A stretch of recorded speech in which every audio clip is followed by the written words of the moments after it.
So I'm doing this Ironman triathlon in Mont Tremblant in a month and a half. Yeah, it's July 14, 2022. So yeah, it's pretty soon. And I've been listening to these Navy SEALs type of books. One of my favorite book is called Can't Hurt Me by David Goggins.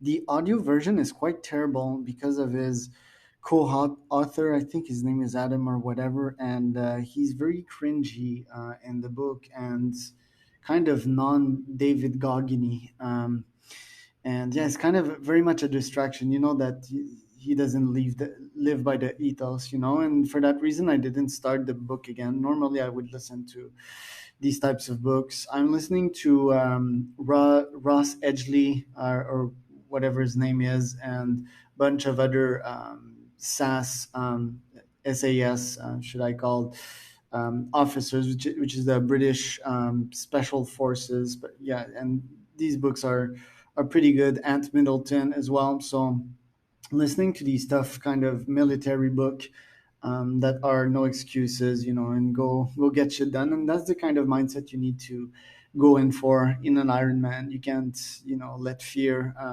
creep in. It will stress you out. It will just be negative. Stress is the last thing you need when you're recovering for these tough trainings. Before yesterday, I did a half marathon, and yeah, very good books. But Man Up here by Berdros Keuilian.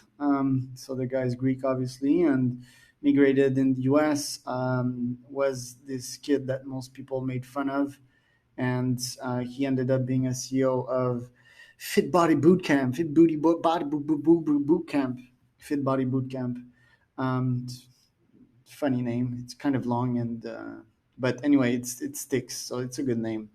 And yeah, what they do basically, it's a franchise, and you can be a franchisee and buy a franchise, and basically they make people lose weight, and yeah, they rent these kind of gymnast rooms, and do all kinds of exercises. It's kind of cool.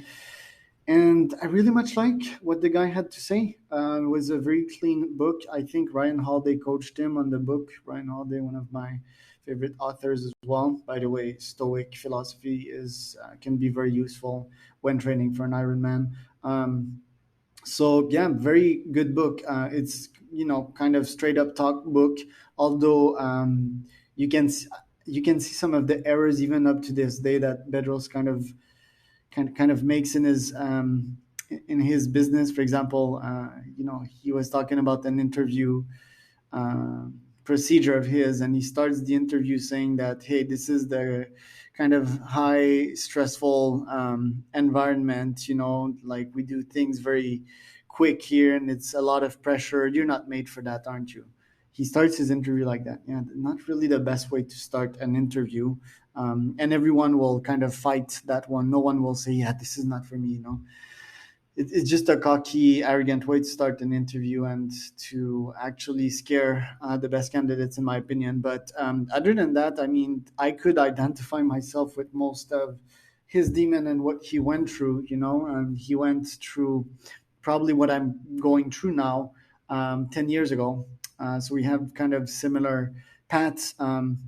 Although he's more into physical types of business, but I very much respect this type of humans. He's kind of the Ed Milet style. I just bought two books by Ed Milet, by the way. So these are also good. It's just body is equal to mind. Like every training that you do, it just toughens your mind. And these guys, they keep hustling, and they become very, very successful after some time. So he talked about masterminds as well. I'm huge on that. He has a coaching business, consulting business, marketing business for gyms, and very exciting book, to be honest. Like, read it. I also like the fact that it was divided in many small chapters. A lot of authors make the error to put everything in one chapter and make them very long and boring. So this was very digestible. You can see from the ratings now, the 4.8 is very accurate. So 96% grade. So yeah, good job, Bedros. Very inspiring story. I have written down at least 5 to 10 insights from that book, and yeah, lots of motivation that will help for the Ironman. And yeah, it's inspiring story. I love the brutal honesty as well. So big up to you.